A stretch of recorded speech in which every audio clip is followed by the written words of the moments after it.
ऐसा सन्यासी जो अपने वैराग्य, ज्ञान, विवेक, ध्यान, साधना की सुगंध से प्राणी मात्र को आत्मानंद की अनुभूति करा रहा है। एक ऐसा प्रवचनकार जिसके प्रवचन श्रवण के लिए हर जाति, संप्रदाय, समाज, क्षेत्र के लोग आतुर रहते हैं। ऐसे महान व्यक्तित्व का नाम है आचार्य सम्राट पूज्य श्री शिव मुनि जी महाराज साहेब। ये अनुपम महापुरुष अपनी ध्यान साधना से, अपने चिंतन से, अपने पुरुषार्थ से संसार को एक नए उजाले की ओर ले जा रहा है। उजाला ज्ञान का, उजाला ध्यान का, उजाला उच्चतम शिखर पर जाने का। देखूं साई, मैं तो शिव में देखूं साई, शिव में देखूं साई।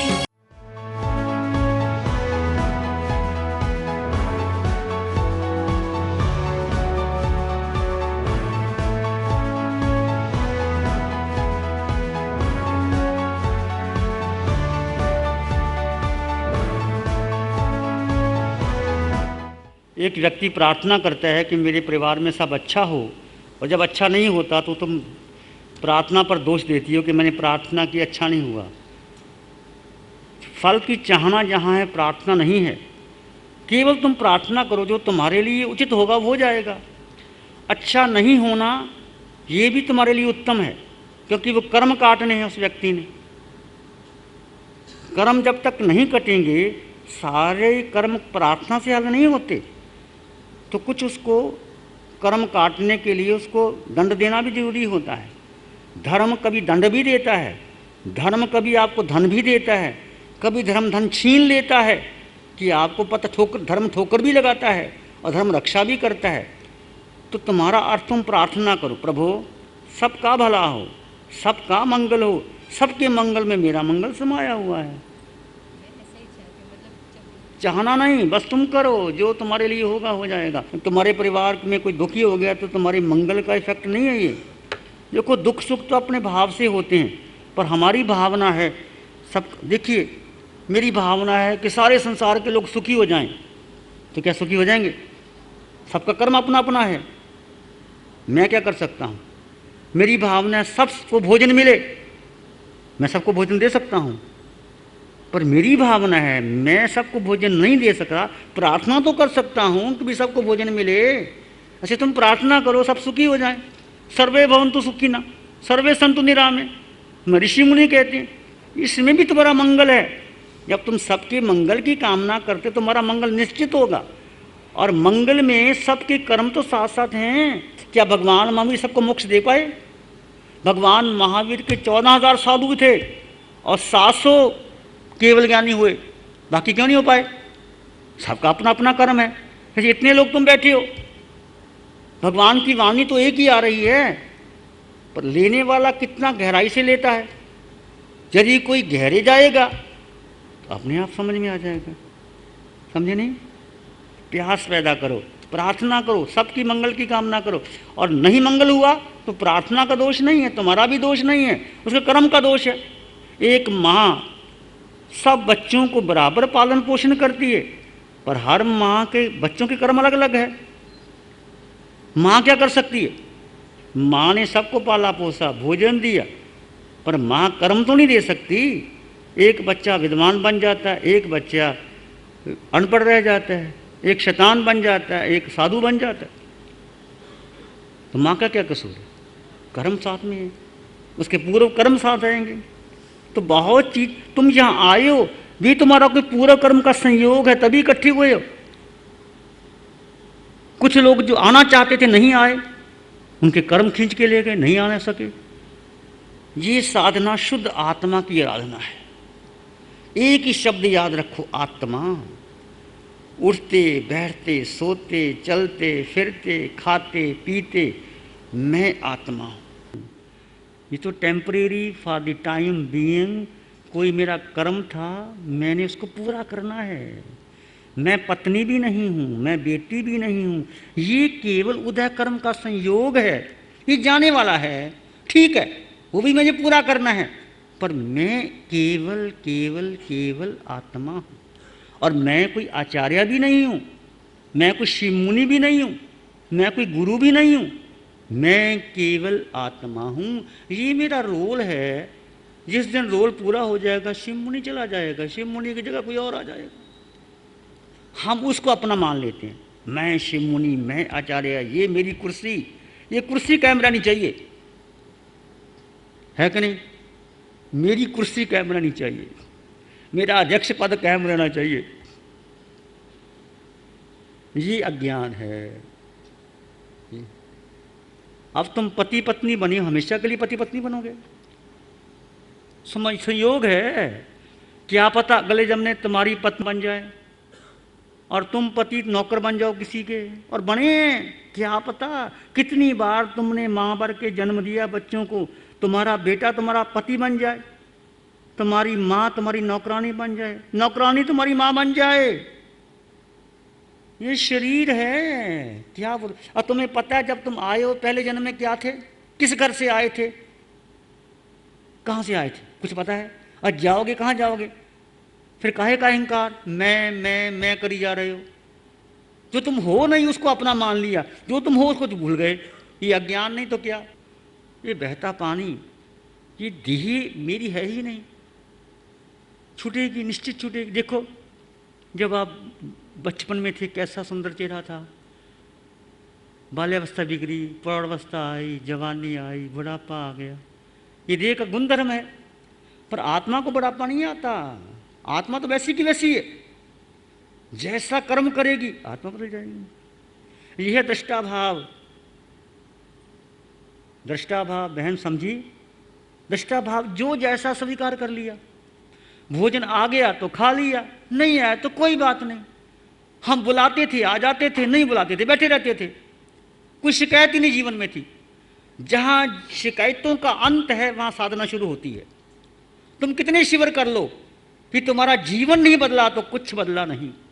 शिविर करने का मतलब नहीं तुम्हारी शिकायतें बदले, ये ऐसा क्यों हो गया, वैसा क्यों हो गया, ये क्यों हो गया, वो क्यों हो गया, इसका मतलब अभी साधना में समझ ही नहीं आई। आत्मा का स्वभाव है कोई शिकायत नहीं, सब ठीक है। ऐसा नहीं कहता कि सारी शिकायतों पर कुछ बदलाव तो आए जीवन में। जब तुम जरा सी बात पे घबराहट हो जाती है, उल्ट पुल्ट हो जाती हो, तो साधना जीवन में आई नहीं। शिकायत तो अब आए उसकी आलोचना कर लो।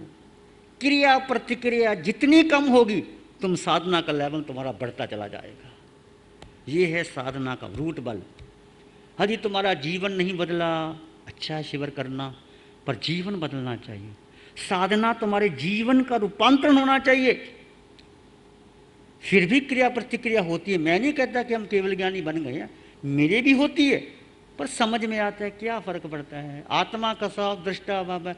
कोई नहीं मानना तो मत मानने। क्या महावीर की सारी बातें सबने मान ली और क्या मैं महावीर से ऊपर हो गया? और क्या तुम्हारी सारी बातें घर में मानी जाएगी? कौन किसकी बात मानता है? कोई नहीं मानता किसी की बात। सब स्वार्थी लोग हैं, वो भी स्वार्थी, मैं भी स्वार्थी। जब मतलब की होते हैं सारी बात सुन लेते हैं। बेटा माँ की बात सुनता है क्या? नहीं सुनता। जब बेटे को जरूरत है तो माँ के आगे पीछे फिरता है, जब बेटे को जरूरत नहीं माँ को भूल जाता है। सारी दुनिया स्वार्थ की। तुम स्वार्थी हो जाओ, तुम चाहना ही मत रखो कि बेटा मेरी सेवा करेगा, ये बात ही छोड़ दो। तुम अपने में मस्त रहो। क्या चाहिए आपको? क्या 4 कपड़े चाहिए, सुबह शाम का भोजन चाहिए, और क्या चाहिए? इतने पैसे अपने पास रखो, दवाई के जितनी जरूरत है पास रखो, बाकी चिंता क्यों करते हो? और तुम्हारा पुण्य होगा तुम्हारी सेवा हो जाएगी, पुण्य नहीं होगा तुम्हारा बेटा ही जवाब दे देगा। इस पर विश्वास रखो, ये धर्म है। और सारा पुण्य पाप का खेल है और कुछ नहीं। ना कोई बेटा सुख देता है, ना कोई पति सुख देता है, नाराज मत हो जाना मेरे से, ना कोई पत्नी सुख देती है। सब स्वार्थी की दुनिया है। जब पत्नी का स्वार्थ पूरा होता है तो पति अच्छा लगता है, पति अच्छा लगता है तो पत्नी अच्छी लगती है। ये सब स्वार्थ की दुनिया, कोई किसी का नहीं। महावीर की वाणी है, तुम अकेले मैं अकेला, सुख एकत्व में है, सुख संयोग में नहीं है। ये महावीर की वाणी है। पर हमारा मोहनीय कर्म इतना प्रबल है कि कोई तो सुख देगा, बेटा नहीं सुख देगा, पति नहीं देगा, सोना तो काम आएगा ना, हीरा तो काम आएगा ना, वो संभाल के रख लेते हैं। कोई काम नहीं आया, हीरे को बेच के तो सुखी हो जाएंगे, है ना, बोलो, है ना। हीरा रखा क्यों संभाल के? इसलिए रखा है। सोना क्यों रखते हो संभाल के? पीतल क्यों नहीं रखते? पीतल के कड़ी पहन के रखो ना, कोई नहीं रखता। अंदर में क्या होता है कि कोई काम नहीं आया, ये काम आएगा सोना। ये आपकी, ये हमारा मुंह है। और ऐसा नहीं कि रखना ही रखो, पर अब सोना सुख नहीं देगा। सुख तो तुम्हारे भीतर है, और जितना तुम भीतर डूबोगे इतना सुखी होते चले जाओगे।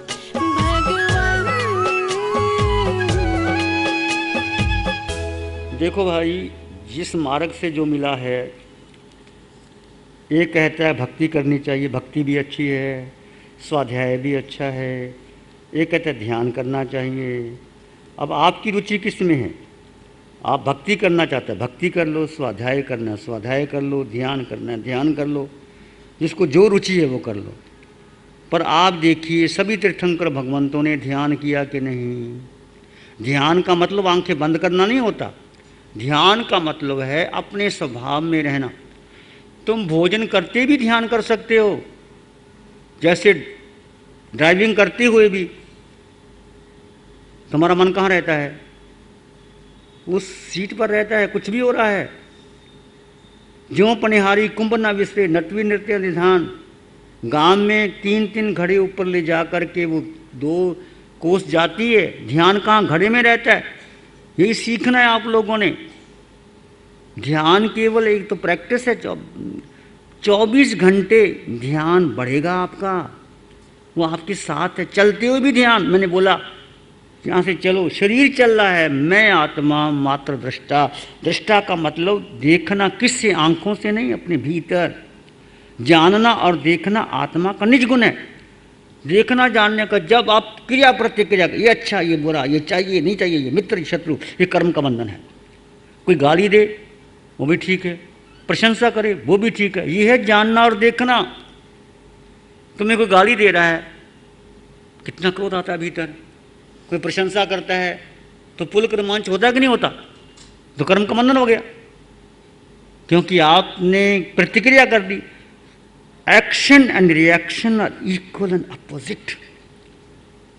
जहां क्रिया प्रतिक्रिया वहां कर्म का बंधन। तुम्हारे पास कोई आया, उसने गाली, तुम मुस्कुराए, क्या हो गया? तुम्हारी प्रशंसा की, तुम मुस्कुराए, ठीक है, दोनों ही ठीक है। ये है ज्ञानी का लक्षण, ये है आत्मदृष्टि का लक्षण, ये है जानना और देखना। जानने देखने का मतलब नहीं किसी आदमी को देखना जो कितने फुट का लंबा चौड़ा है, इसकी आंखें कैसी हैं, इसकी देह का रंग कैसा, ये जानना देखना नहीं। जानना देखना अपने स्वभाव में रहना, आत्मा का स्वभाव ही जानना देखना है। जानने देखने का मतलब दृष्टा, दृष्टा का मतलब अनंत दर्शन, ज्ञाता का मतलब ज्ञान, वो तुम्हारा निज गुण है, उसमें रहना।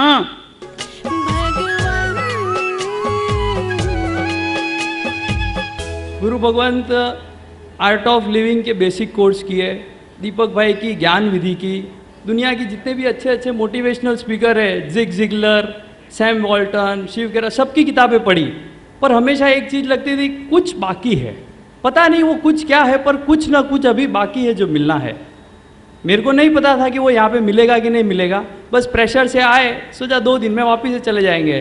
पर 2 दिन का शिविर हुआ, मेरे को जो कुछ बाकी था वो मिल गया। इतनी चेहरे पे खुशी आई कि लगा कि अब सब कुछ मिल गया अपने को, और कुछ अब बाकी नहीं है।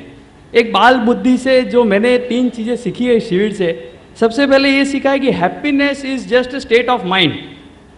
अगर मैंने मेरे दिमाग रूपी रेडियो को ट्यून कर दिया है कि मैं कोई से भी चैनल पे रहूं, मैं खुश रह सकता हूं, कचरे के ढेर पे भी बैठ करके खुश रह सकता हूं, सोने की लादी पे भी बैठ करके खुश रह सकता हूं, मैं वो खुश रह सकता हूं। दूसरा एक मैंने यहाँ पे सीखा कि सब कुछ मेरे को कोई छोड़ करके चला जाए तो भी मैं जीवन तो जी सकता हूँ और खुशी से जी सकता हूँ।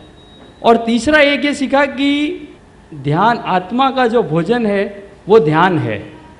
जैसे भोजन, अपन शरीर को भूख लगती है, इंद्री संकेत करती है भोजन खा लो, खा लेते हैं। उसी तरीके से आत्मा को अगर भोजन नहीं मिलता ध्यान रूपी, तो मूड का फ्लक्चुएशन होता है। एक पल में आदमी गुस्सा, एक पल में सुखी, एक पल में दुखी, कभी जा रहा है इधर, कभी जा रहा है उधर। ध्यान करने से थोड़ा बैलेंस रहेगा, फ्लक्चुएशन धीमे धीमे कम होंगे, ऐसा मैंने सीखा है गुरु जी। ध्यान करेंगे थोड़ी देर के लिए, आंखें बंद, मन वचन काया शांत, शरीर शांत, विचार शांत, सृष्टि शांत, वातावरण शांत, हर दिशा हर किनारा शांत शांत शांत। सिर के सिरे से पांव के अंगूठे तक अपने भीतर शुद्ध चेतना का एहसास कीजिए। तुम केवल आत्मा हो, आत्मा आत्मा, मैं आत्मा, तुम आत्मा, सब और आत्मा आत्मा। वो आत्मा जो निराकार है, जो निर्विकार है, जो सुख समृद्धि से संपन्न है, परिपूर्ण है, वो तुम हो। दैट द वर्ड, वो तुम हो।